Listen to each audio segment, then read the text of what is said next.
بسم اللہ الرحمن الرحیم۔ حالات زندگی امام ابن کثیر رحمۃ اللہ علیہ۔ نام و نسب: امام محدث حافظ اسماعیل ابن عمر ابن کثیر ابن ضو ابن درع القرشی البصروی الدمشقی رحمۃ اللہ علیہ۔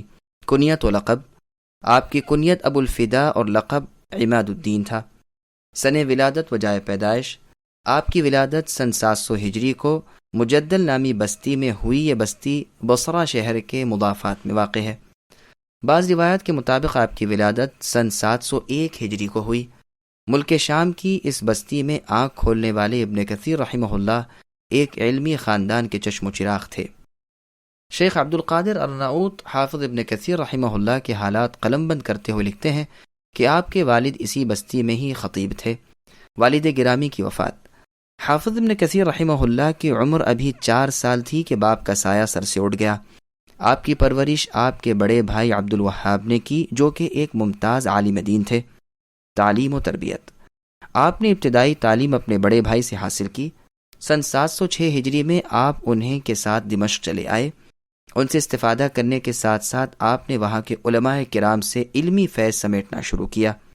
اساتذہ کرام: آپ نے جن فضلاء کے سامنے زانو تلمس طے کیا، ان کا مختصر ذکر ملاحظہ ہو۔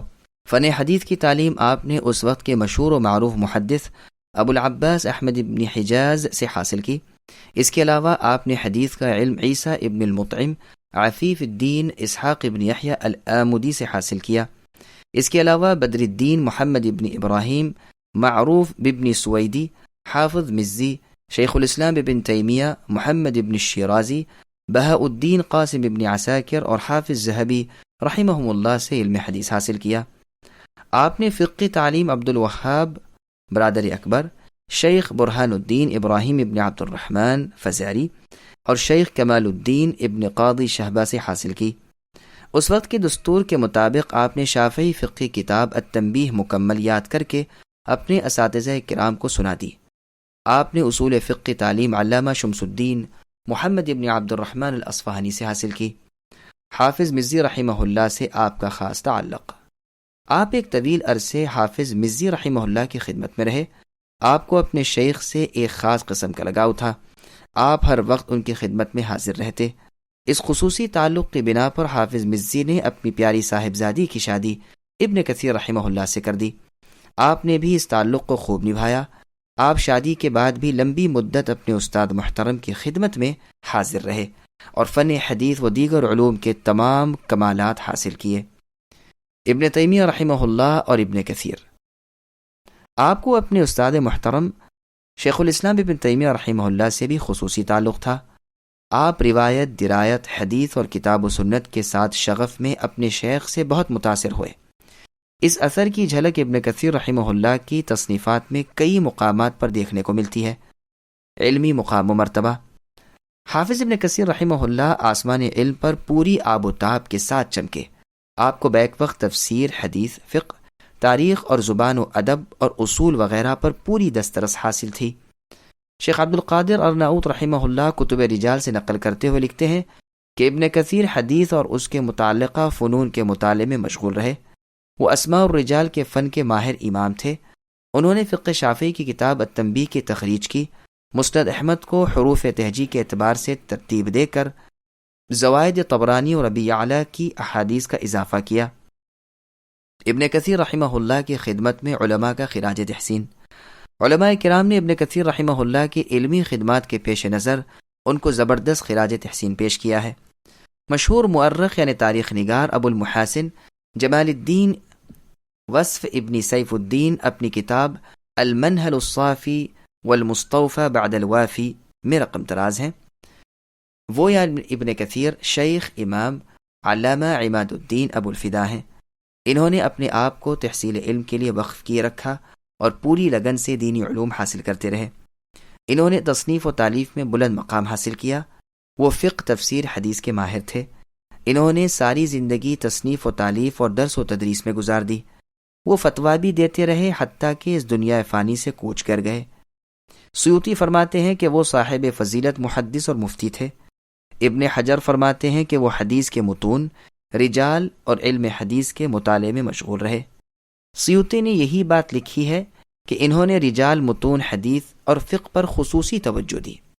آپ کے تلامذہ ابن کثیر رحمہ اللہ سے بے شمار علماء، فقہا اور طلباء نے علمی فیض حاصل کیا، جن میں سے چند مشہور شاگردوں کے نام کچھ اس طرح ہیں: ابن حجی، ابن العماد الحنبلی، ابن حبیب۔ انہوں نے احادیث کی تخریج کی، فن مناظرے سے واقفیت حاصل کی، تصانیف کی، تفسیر لکھی اور علمی میدان میں آگے بڑھتے گئے۔ آپ کی تصانیف: ابن کثیر رحمہ اللہ نے بے مثال تصانیف یادگار چھوڑی ہیں، جن میں سے چند کا تذکرہ درج ذیل ہے۔ نمبر 1، تفسیر القرآن الکریم۔ یہ تفسیر ان کی انتہائی بلند پایہ تصنیف ہے۔ قدیم و جدید تفسیروں میں اسے انتہائی اعلیٰ مقام حاصل ہے۔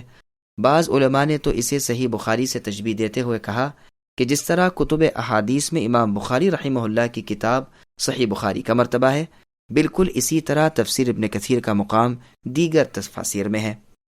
نمبر 2، البدایہ والنہایہ۔ تاریخ اسلام کے حوالے سے اس کتاب کا نام اول درجے کی تواریخ کتب میں لکھا جاتا ہے۔ ابن کثیر رحمہ اللہ نے اس میں ابتدائے کائنات سے لے کر احوال آخرت تک کی بحثوں کو موضوع تحریر بنایا ہے۔ نمبر 3، مسند الشیخین۔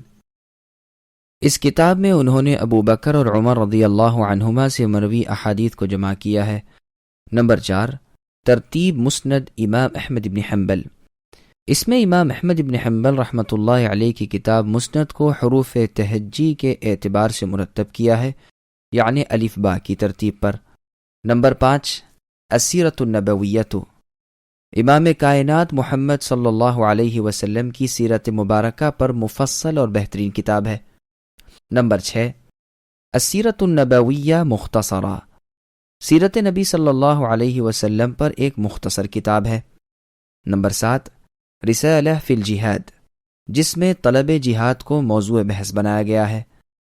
نمبر 8، التکمیل فی معرفت الثقات والضعفاء والمجاہیل۔ اس کتاب میں انہوں نے فن رجال کو موضوع بنایا ہے۔ اس میں تہذیب الکمال اور میزان الاعتدال دونوں کتابوں کو جمع کر دیا ہے۔ نمبر 9، طبقات الشافعیہ۔ اس میں شافعی علماء کے حالات زندگی پر بحث کی گئی۔ نمبر 10، الہدی والسنن فی احادیث المسانید والسنن۔ اس کتاب کا مشہور نام جامع المسانید ہے۔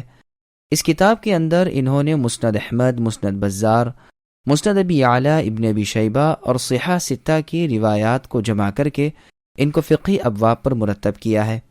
نمبر 11، مناقب الشافعی۔ اس کتاب میں امام شافعی رحمہ اللہ کے فضائل ذکر کیے گئے ہیں۔ نمبر 12، رسالہ فی فضائل القرآن۔ اس کتابچے میں قرآن مجید کے فضائل کو عنوان بنایا گیا ہے۔ حافظ ابن کثیر اور تخریج احادیث۔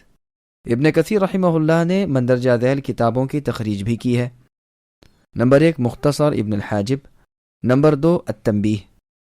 وہ کتب جو آپ مکمل نہ کر سکے۔ آپ نے اپنی زندگی میں 2 اہم کتب صحیح بخاری کی شرح اور اسی طرح احادیث احکام کی شرح الاحکام الکبیر کے نام سے لکھنا شروع کی، مگر آپ کی زندگی نے وفا نہ کی۔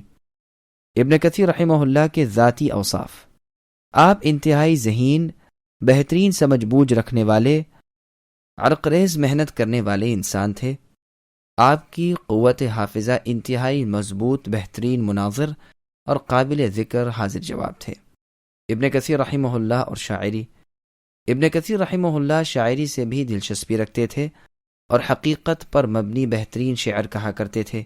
ان کا ایک شعر بہت مشہور ہے، فرماتے ہیں: تمر بنا الایام تترى وانما نساق الى الاجال والعين تنظر فلا عائد ذاك الشباب الذي مضى ولا زائل هذا المشيب المكدر۔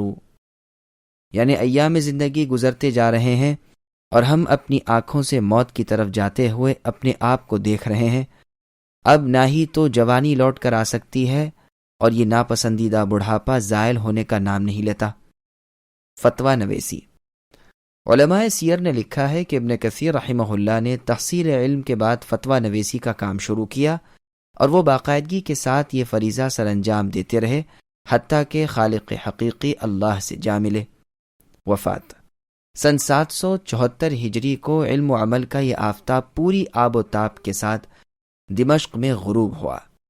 ان کو ان کے استاد محترم شیخ الاسلام ابن تیمیہ رحمہ اللہ کے پہلو میں سپرد خاک کر دیا گیا۔